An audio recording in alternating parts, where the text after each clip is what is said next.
Bonjour. Au nom de l'ITA, Agence italienne pour le commerce extérieur, Italian Trade Agency en anglais, je souhaite remercier M. Guy Maignan et l'école Ferrandi de nous accueillir aujourd'hui au sein d'une des meilleures écoles de sommellerie en France. C'est avec un grand plaisir et un grand honneur de pouvoir partager aujourd'hui, ici et avec vous, pour la deuxième année consécutive, ces deux sessions de formation aux côtés de Madame Vini Mazzara, une des plus grandes expertes des vins italiens en France, et de Monsieur Maignan, responsable de la section sommellerie. Je souhaiterais tout d'abord vous rappeler que notre agence est chargée par le gouvernement italien de la promotion du Made in Italy à l'étranger, en particulier sur les salons professionnels, et également de l'internationalisation des entreprises italiennes grâce à un réseau de 66 bureaux à travers le monde. Nous collaborons ainsi avec Madame Mazzara depuis de nombreuses années, notamment dans le cadre des salons professionnels, Vinexpo à Bordeaux, Vinisud à Montpellier et Wine Paris Vinexpo à Paris, où nous avons organisé de nombreuses dégustations. Nous serons à nouveau présents à Paris, au prochain Wine Paris, avec 105 domaines italiens et 13 distilleries sur l'espace Bispirits. Nous sommes le premier exposant en termes de surface au salon Wine Paris. Nous avons 1200 mètres carrés de stand. Nous avons également organisé en septembre 2022 à Paris 4 dégustations dans le cadre du prestigieux festival du journal Le Monde, ce qui vous prouve tout notre engagement pour faire découvrir en France et à un public averti la richesse et la diversité de nos cépages autochtones. À l'origine, ces deux journées de formation ont été conçues pour les élèves des écoles d'excellence de la sommellerie française. Nous les avons débutées ici même l'année dernière et nous les avons propagées en province. Nous sommes allés à l'Institut Life, ex-Bocuse, au lycée d'Ardilly. Et cette année, nous les avons commencé au lycée Albert Demain à Paris le mois dernier. Le mois prochain, nous serons à La Rochelle, au lycée hôtelier. En février, au lycée Dumas à Ilkirch. Au mois de mars, nous serons à Toulouse. Et ensuite viendra certainement l'Institut Life et puis peut-être le lycée hôtelier de Grenoble. Et peut-être également quelque chose en préparation à Nice. Nous, comme je l'ai dit à certains en arrivant, nous sommes convaincus que nos vins s'accordent parfaitement avec toutes les cuisines du monde, y compris avec celle française, avec la cuisine française. Nous avons conçu cette formation avec Madame Vini Mazzara, qui est sommelier consultant et qui a une grande expérience dans les vins français et italiens, puisqu'elle a travaillé dans le groupe Ducasse pendant plusieurs années. Et nous avons sélectionné avec Madame Mazzara 20 cépages qui sont représentatifs des vins italiens et qui sont parmi les plus vendus en France. Parmi également les vignobles de toutes les régions, du nord au sud de l'Italie.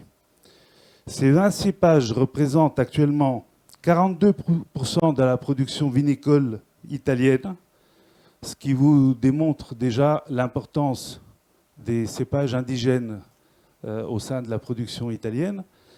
Et la diversité, puisque en Italie, le vignoble compte plus de 100 cépages autochtones couramment plantés sur un total de plus de 200 répertoriés.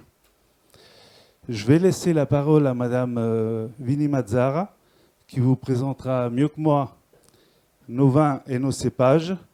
J'espère que vous apprécierez cette découverte des vins d'Italie et que nous pourrons échanger pendant ces journées. Je vous souhaite une bonne dégustation et un bon voyage dans les vignobles italiens. Merci de votre écoute. Merci, Monsieur Antonacci.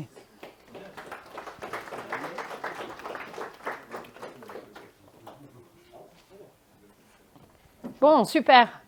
Alors, bienvenue et merci de m'accueillir.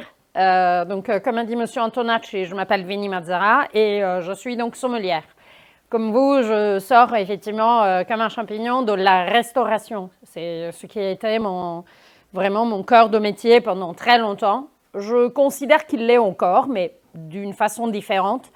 Comme M. Antonacci l'a évoqué, donc j'ai travaillé pour Alain Ducasse. J'étais aussi chef sommelière à l'hôtel Bristol et j'ai travaillé chez Taïwan avant de voler de mes propres ailes. Et autant qu'un mercenaire, offrir mes services à tous ceux qui en auraient éventuellement besoin ou envie. Je continue donc de m'occuper de sommellerie, puisque je gère et j'organise des événements vins pour toute société en ayant éventuellement besoin. Et puis voilà, étant italienne, on ne se refait pas, hein, les défauts sont ceux qui sont. Je vous parlerai ce matin et demain matin des cépages italiens et des vins italiens qu'on va déguster ensemble. Donc ça, c'est à peu près mon portrait et aussi un tout petit peu un résumé du programme pour lequel donc, je demanderai votre intervention active, puisque j'aimerais que ce soit vous qui dégustiez les vins et pas forcément moi. Donc moi, je vous présenterai les cépages, les histoires et je répondrai, j'espère, à vos questions. Mais voilà, le gros du boulot, j'aimerais que ce soit vous à le faire. Et avant tout, j'aimerais savoir qui vous êtes. Donc j'aimerais débuter un petit tour de table de façon à vous connaître un tout petit peu mieux. Professeur Magnin, de quel côté on démarre? On va commencer par Lénaël. Super. Voilà. Bonjour, je m'appelle Lénaël Bertou, j'ai 21 ans et je travaille au Jules Verne, le restaurant gastronomique au 2e étage de la Tour Eiffel. Apprentie sommelière à Ferranti. Super.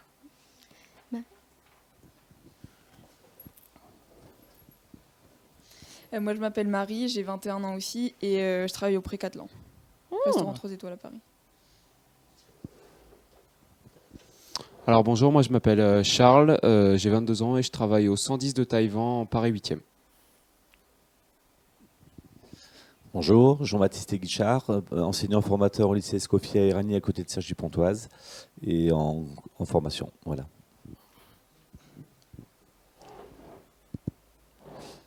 Bonjour, je m'appelle Mathéo, j'ai 21 ans et je travaille au Péninsula.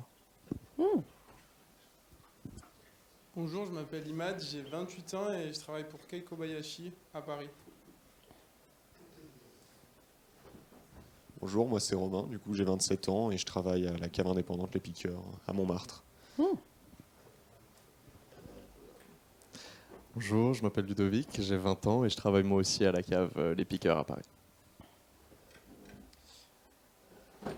Moi je m'appelle Julien et je travaille à la table du 11 à Versailles, à côté du château, restaurant 1 étoile. Bonjour, je m'appelle Margot et j'ai 20 ans et je travaille dans un bar à vin du 6e arrondissement, la compagnie des vins surnaturels. Ah, super. Bonjour, je suis Lina, j'ai 23 ans, je travaille à Acmé dans un restaurant du 11e. Bonjour, je m'appelle Claire, j'ai 23 ans et je travaille au 228 litres.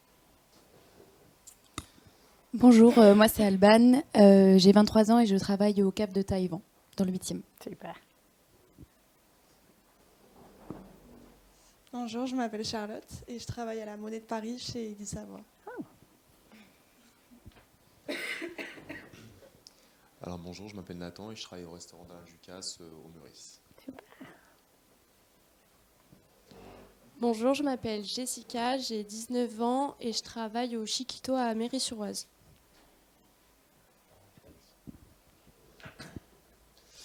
Bonjour, je m'appelle Antoine et je travaille pour la maison Pierre Sang dans le 11e arrondissement. Oui. Et j'ai 22 ans. Tout à fait. Voilà. Bonjour, je m'appelle Victor Dejoie j'ai 23 ans et je travaille à la Tour d'Argent, à Paris. Super. Bonjour, moi je m'appelle Noé, j'ai 23 ans et je travaille à la Cave Pigalle, une petite cave indépendante dans le 9e arrondissement. Super. Voilà. Et il nous manque Rosalie qui est malade et qui travaille avec M. Giraud. Ah, avec David, un monde d'armes. Super. Hop là. Voilà. Bon, parfait. Petit tour de table. Donc, génial. Je connais la plupart des établissements. Ce sont des super établissements. Levez-moi les mains. Qui connaît un peu les vins italiens?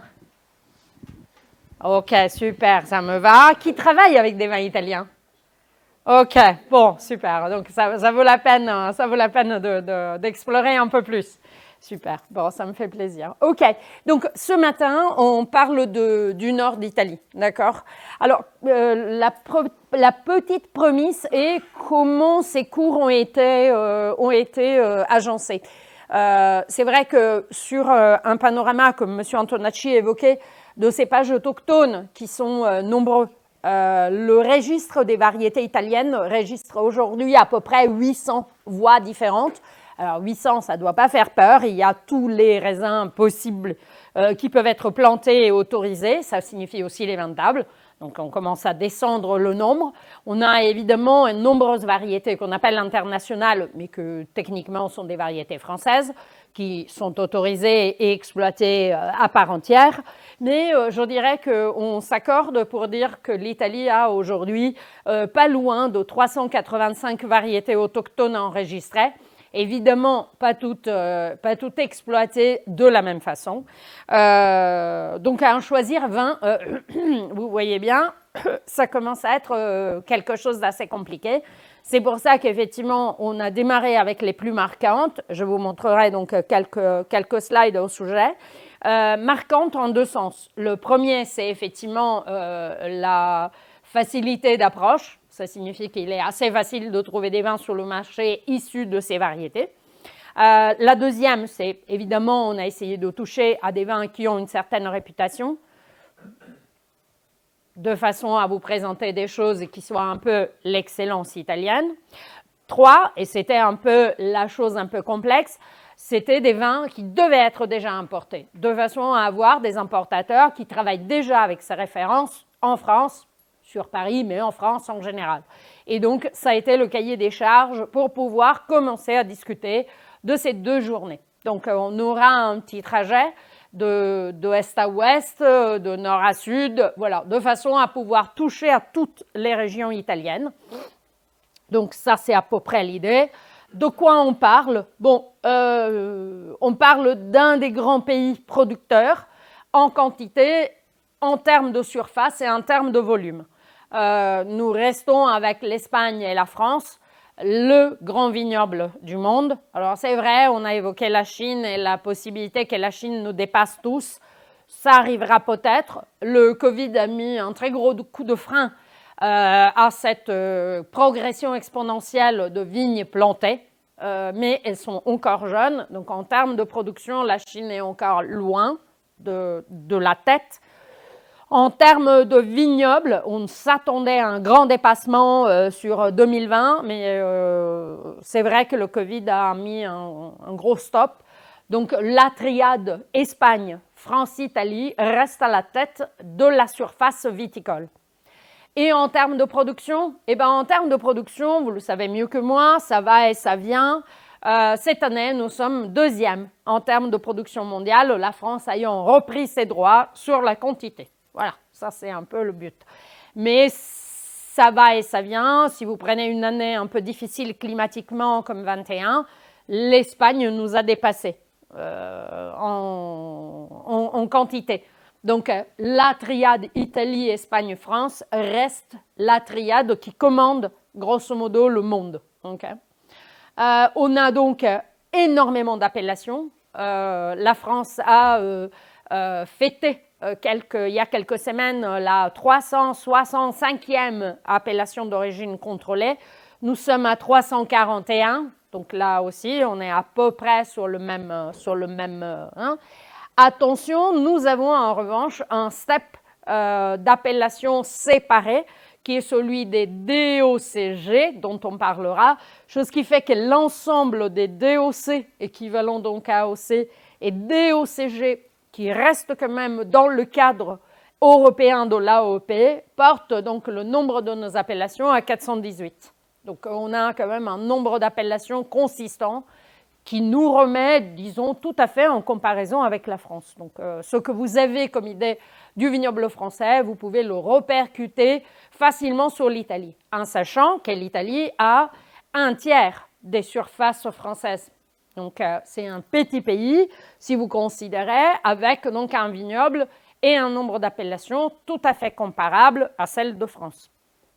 OK, 118 vins en indication géographique protégée, qui fait à peu près une équivalence française. Bon, les Français, en 2011, ont réorganisé administrativement les appellations d'origine en les réduisant en nombre de cahiers. Donc, on est à moins de 100, mais disons, on vient de nouveau d'une situation qui peut être comparable.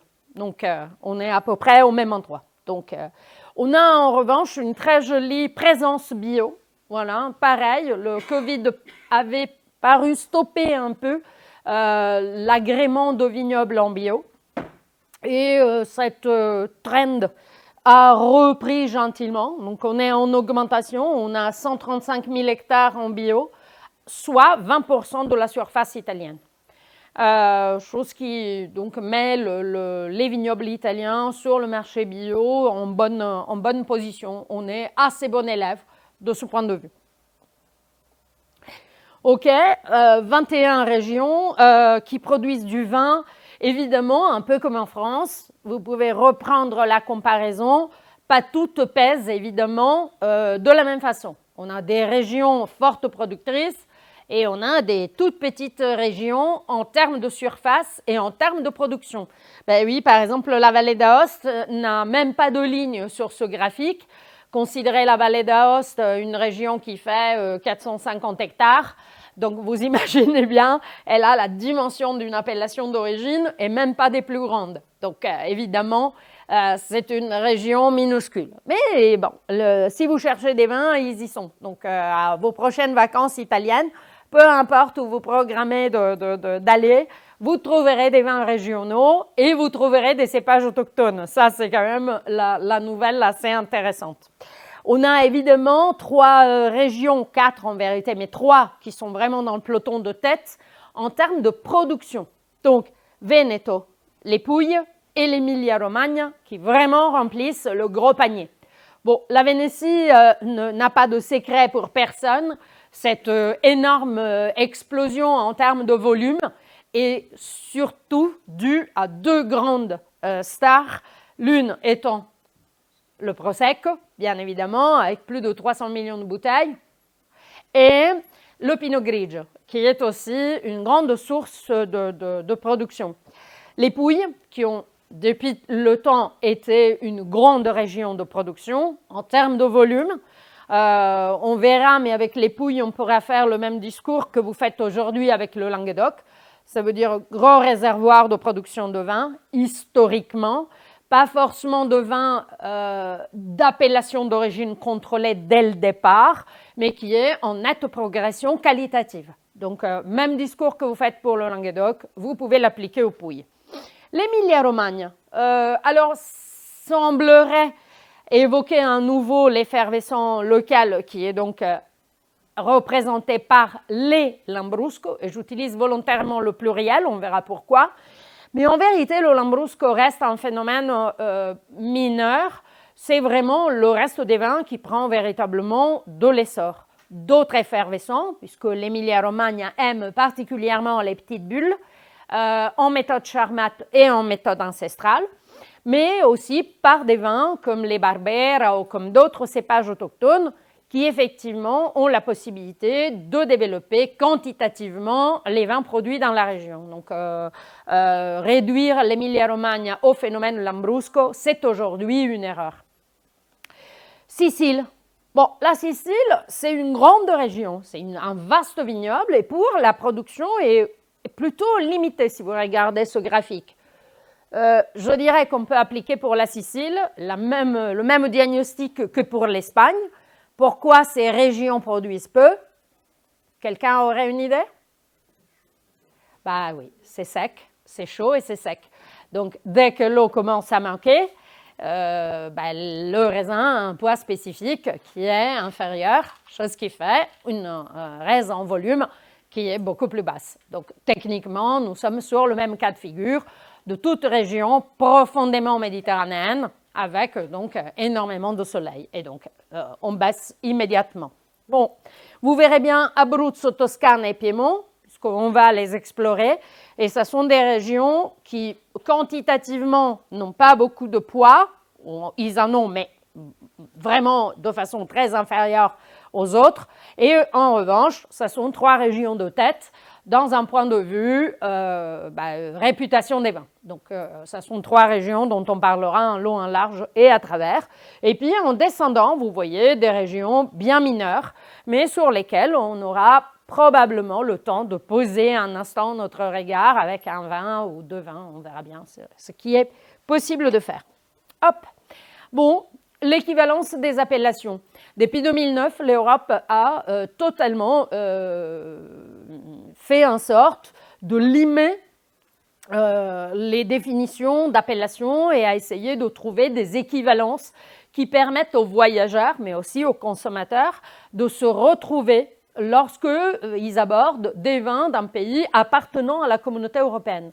Donc, depuis 2009, on divise les vins en 2 grandes catégories. Ceci, ça ne devrait pas vous paraître bizarre, puisque voilà, c'est ce qu'on applique directement. Les vins sans appellation d'origine, ça veut dire sans spécificité liée à l'origine, sinon celle du pays, souvent de transformation et pas forcément de production, mais bon.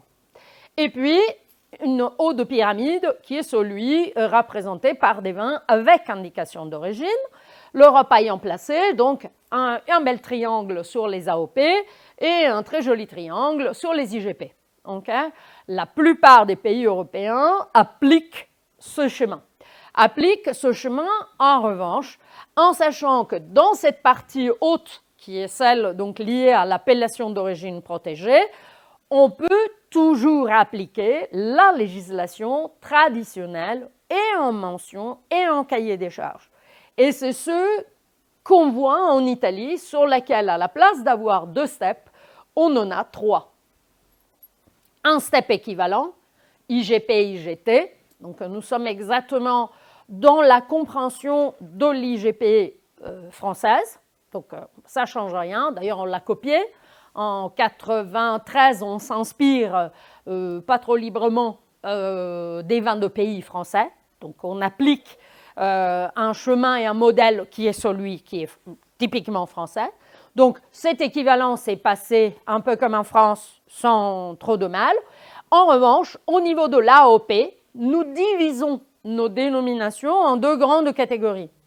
Donc, l'AOP proprement dite, qui est donc DOC, Denominazione di Origine Controllata, et un step supérieur qui est donc le step de la DOCG, sur lequel G vaut pour garantie. Donc, voilà. Bon, d'où naît ça? Bon, les premiers DOCG ont déjà 40 ans. Ça ne nous rajeunit pas, tout ça. Et en effet, elles sont nées dans le but de garantir plus que certifier ou contrôler l'origine des vins. En effet, ces vins étaient liés à une collerette d'État que vous pouvez voir sur cette bouteille. Voilà, vous la voyez ici. Donc, faite en papier monnaie, donc exactement la même que vous trouvez sur tous les produits à circulation contrôlée, notamment le tabac. Et cette collerette est numérotée, donc, et était donnée aux vignerons en nombre exact lié à la déclaration de vendange et à la déclaration de rendement en mou. Ces 2 choses calculées, le vigneron recevait un nombre de petites collerettes qu'il pouvait appliquer sur ses bouteilles et qui étaient obligatoires pour la commercialisation de ce vin. On n'allait pas plus loin que ça, d'accord? Donc, on s'inscrivait autant qu'appellation sur le cahier des charges DOCG pour pouvoir bénéficier de cette garantie de production. Donc, la multiplication des pains et des poissons n'était pas possible et les déviations liées à des choses variées éventuelles ne pouvaient pas s'appliquer non plus. Ok, cette chose a eu un certain succès, le temps passant, et on n'a pas forcément trouvé un grand intérêt en ça. Les DOCG ont donc stagné pendant une bonne vingtaine d'années. Et puis, tout d'un coup, la façon dont on a commencé à appliquer la DOCG a changé dans la tête des vignerons et de la législation. Aujourd'hui, être une DOCG, ça signifie obligatoirement développer des vins en cépages autochtones. Donc, il n'y a pas de possibilité pour des cépages autres de devenir DOCG. Il faut que ces vins aient un passé historique prouvé. Donc, il faut que ces vins existent et qui existent depuis un certain temps et qui aient une certaine valeur. 3, qu'ils puissent représenter l'Italie à l'étranger. Ça veut dire des vins un peu porte-drapeau sur lesquels reconnaître l'Italie dans la façon dont les vins sont faits, dans la façon dont ils s'expriment dans votre verre. Avec cette nouvelle impulsion, oui, les DOCG ont décollé et donc on est à 77 aujourd'hui.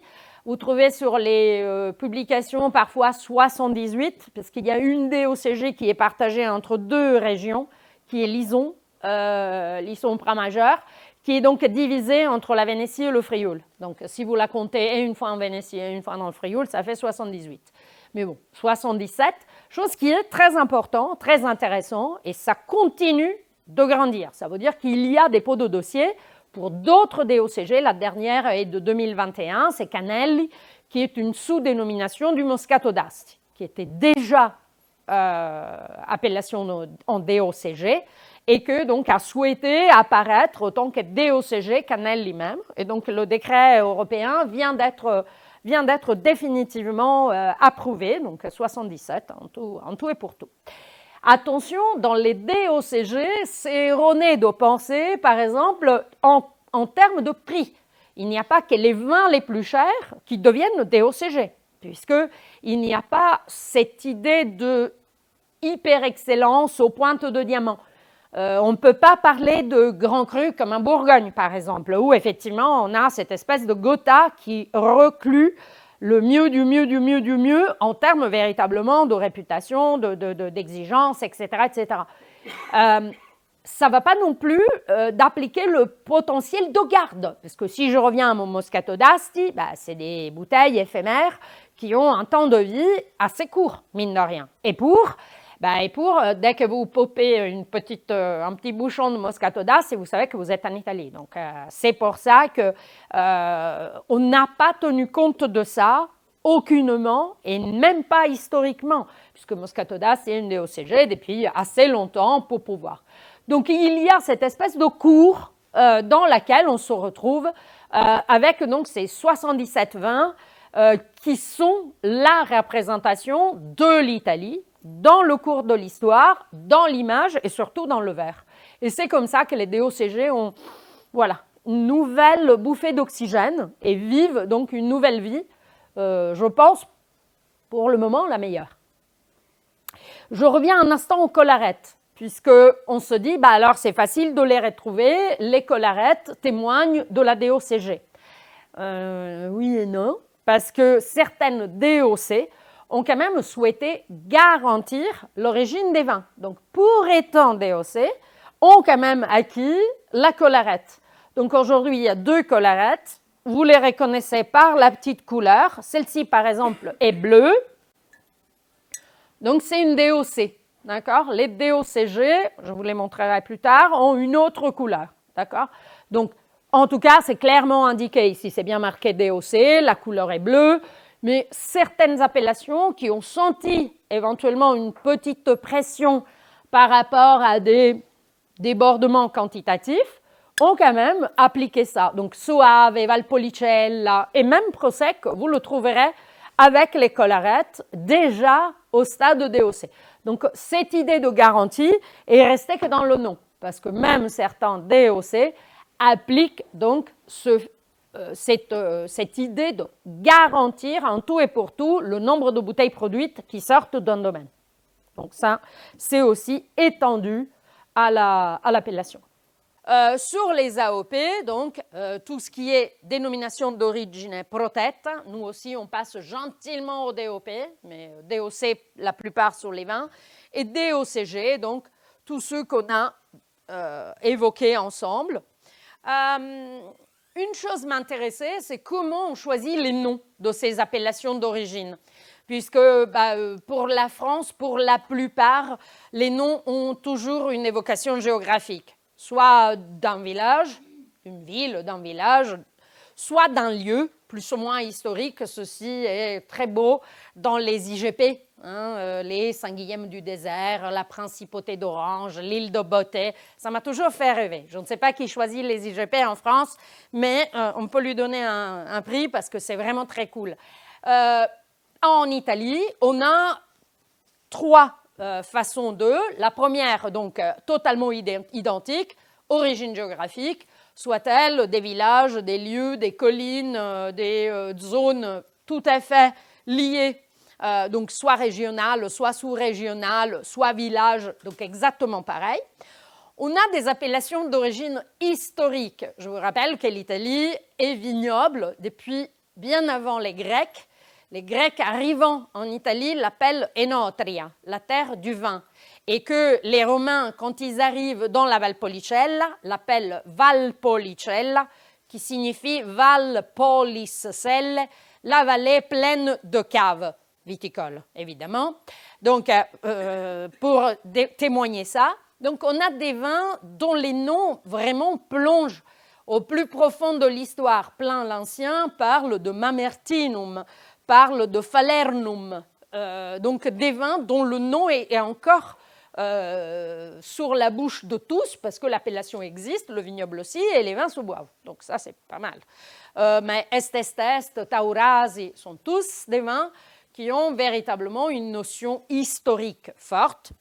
Et en revanche, alors, nouveauté de la nouveauté, parce qu'en France, ça ne se fait pas trop, mais des cépages qui proviennent du lieu de production.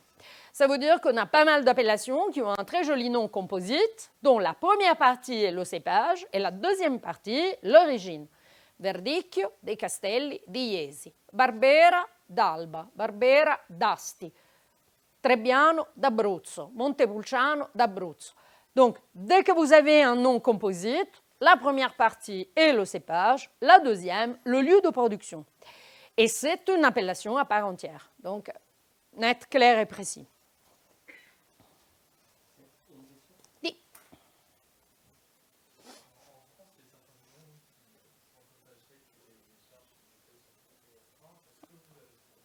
Ok, oui. Et déjà, historiquement, l'Italie s'est mise aux appellations d'origine, moi je dirais à peu près 30 ans après la France.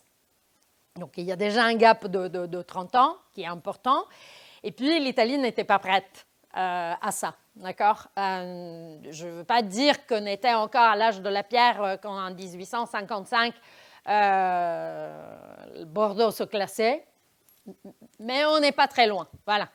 Dans le sens, l'Italie a été un vrai pays agricole, et encore un pays agricole, il faut l'assumer, c'est très bien. Ça signifie qu'on faisait du vin pour le peuple, pour la consommation quotidienne, rares étaient les vins qui ont eu une ambition. On a bien sûr Brunello, Barolo qui sont nés d'une ambition à faire des grands vins. Mais la plupart du vin italien était un vin quotidien pour la consommation. Chose que quand dans les années 50, on s'est réveillé en disant bah oui, nous aussi, nous avons besoin d'appellations, et bah, beaucoup des cahiers des charges ont été faits un peu avec ce savoir agricole que a révélé assez rapidement ses limites. C'est un peu l'histoire du Chianti qui a été remanié nombreuses fois. Et les cahiers, même en France, sont toujours en évolution pour mieux s'adapter aux besoins des vignerons en vue du marché actuel. Donc oui, on a un historique appellation qui est assez tourmenté, voilà. Et on a bien sûr, encore plus aujourd'hui, des vignerons qui peuvent se sentir en rupture avec certains cadres dans lesquels ils sont censés travailler. Oui, ça, on peut envisager d'avoir quelques vignerons qui, comme en France, ne se sont pas à l'aise dans son cahier des charges. Ça, sans doute.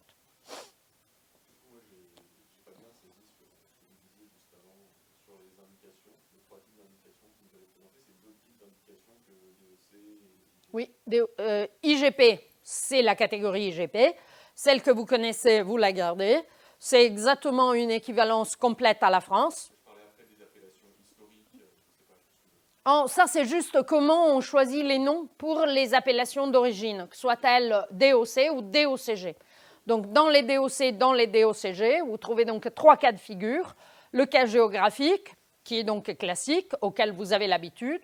Le cas historique, avec donc ces noms qui viennent vraiment d'un passé littéraire ancien, et ce fameux nom composé, cépage plus zone de production, qui est un peu plus original par rapport, et qui n'est pas une IGP, parce que très souvent, les cépages en France apparaissent sur les étiquettes IGP, puisqu'il est nécessaire, à part l'Alsace sur laquelle on a aussi des cépages qui apparaissent, mais la plupart des cas, dès que vous voyez des cépages, en vérité, vous êtes soit sur une appellation régionale ou générique, soit vous êtes sur une IGP. Or, en Italie, existent des appellations donc, de toute valeur qui ont et qui présentent donc ce fameux nom composé, sur lequel le cépage fait partie intégrante du nom de l'appellation, à part entière. Plus clair? Cool. Bon, parfait. OK, la liste des cépages est là. Donc, je me suis arrêtée au numéro 22. OK? Et ceci est le gâteau. Donc, ça, c'est le gâteau qui vous montre, en effet, la distribution des variétés autochtones, plus ou moins, sur donc l'Italie. Et donc, moitié de gâteau est rempli de 12 variétés à peu près. Le 55% est rempli par les autres 300 et autres variétés. Donc, on a une distribution capillaire de variétés autochtones qui est très impressionnante, mais qui en effet est utilisée de façon très précise et très spécifique. Ça signifie que se déplacer de quelques kilomètres, éventuellement, vous fait changer complètement le profil des variétés autochtones utilisées. Donc, c'est un peu ça. Mais donc, on va s'occuper plus ou moins de celles que vous voyez écrites ici, en l'exception du Merlot, à l'exception du Chardonnay, qui sont, comme vous voyez, quand même hyper bien représentés en Italie. Et on laissera de côté Catarratto et Trebbiano, pour des choix techniques de temps, je dirais. Voilà, c'est un peu comme ça. Voilà, les pauvres se sont trouvés dehors. Hop.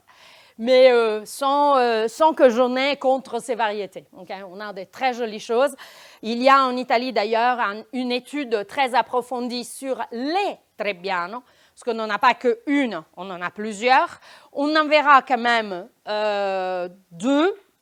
L'un un tout petit peu caché derrière le Garganega et un autre très présent qui est rien d'autre que le Verdicchio, qui est donc un Trebbiano di Soave exporté ailleurs et qui a changé de nom. Mais on a au moins une bonne dizaine de Trebbiano cultivés en Italie avec des qualités liées au cépage très différentes. Le Trebbiano comune, pour s'entendre, est ce que vous appelez très gentiment l'Uni blanc. Donc un très joli cépage à distiller. D'accord? Donc il Trebbiano comune existe en Italie aussi, est largement planté, mais différents clones de Trebbiano existent aussi avec des capacités à donner des très grands vins, comme celui des Abruzzes, mais aussi donc celui de Soave et celui, par exemple, du Latium, qui est vraiment très intéressant. Donc, on a aujourd'hui une étude assez poussée sur donc, les différents clones de Trebbiano. Mais bon, donc, pas aujourd'hui. Hop, OK. Et on attaque l'Italie du Nord. Vous êtes prêts? Super. Bon, comme tous les géographes, non, nous avons un parti politique qui aimerait bien départager l'Italie et donc utilise la rivière Po comme limite de l'Italie septentrionale. Bon, j'ai fait à peu près la même chose. Donc, j'ai inclus dans l'Italie septentrionale l'Emilia-Romagne et évidemment la Ligurie. Mais on va surtout traverser l'Italie du Nord entre donc, Frioul-Vénétie julienne et Piémont. Donc, cet arc d'Italie qui est géographiquement une zone assez impressionnante. Donc, 240 000 hectares, plus ou moins, pour vous donner à peu près une idée, avec donc la Vénétie et ses 80 000 hectares, l'Emilia-Romagne avec ses 50 000 hectares, le Piémont 48 000 et le Frioul-Vénétie avec 24 000. Et vous avez à peu près 4 régions de tête auxquelles suivent la Lombardie, le Trentin, Ligurie et Valle d'Aoste, un petit peloton de clôture qui, comme vous voyez, prennent des quantités en termes de dimension de vignoble de plus en plus petites.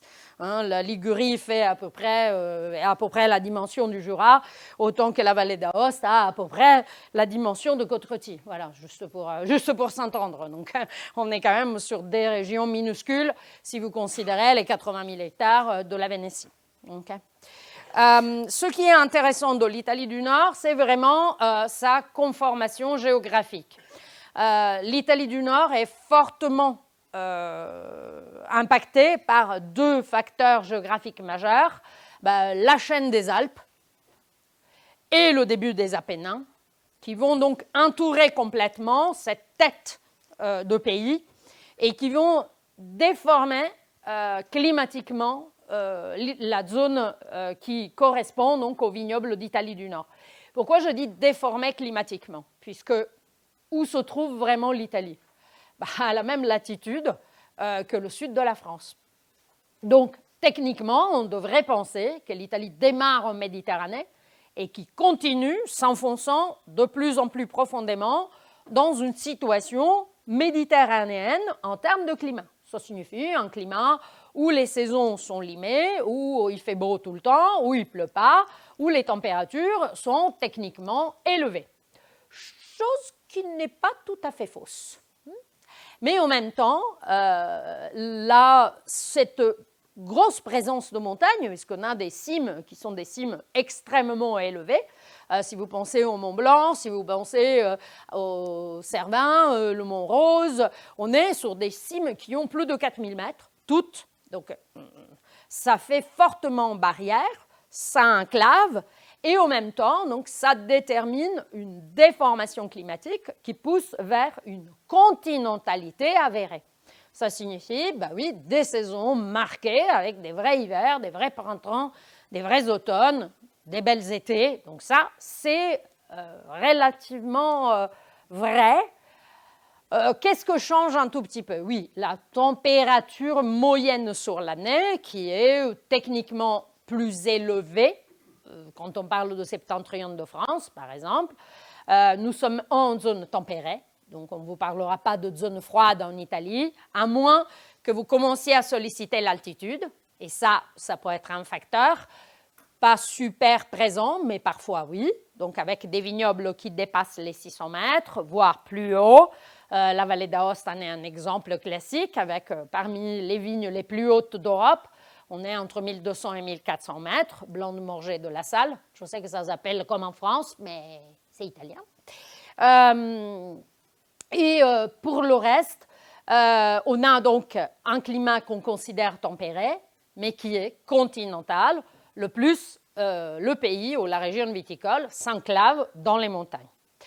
On a une influence maritime qui arrive de l'Adriatique, là où, en revanche, pour ce qui concerne la Tyrrhénienne, on sera dans le blocage, puisque nous avons une autre chaîne de montagnes assez forte, qui est celle des Apennins, qui va, par exemple, enclaver complètement le Piémont. Donc, la discussion qu'on aura sur le Piémont donnera naissance à des climats qui sont des climats continentaux, à part entière.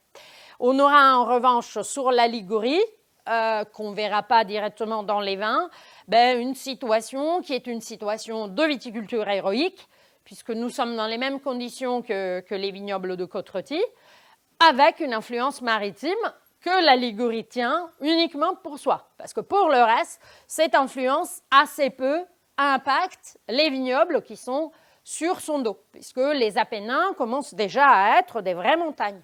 Donc l'influence qu'on verra, c'est une influence surtout qui rentre de ce côté-là. Donc toute l'influence maritime arrive pour la plupart de là. Et on devra attendre à peu près à que l'Apennin ligure décroît un peu pour pouvoir par la suite obtenir une influence maritime à nouveau. Mais nous sommes déjà au nord de la Toscane. Donc on parle déjà et de nouveau de climat maritime sur la Toscane.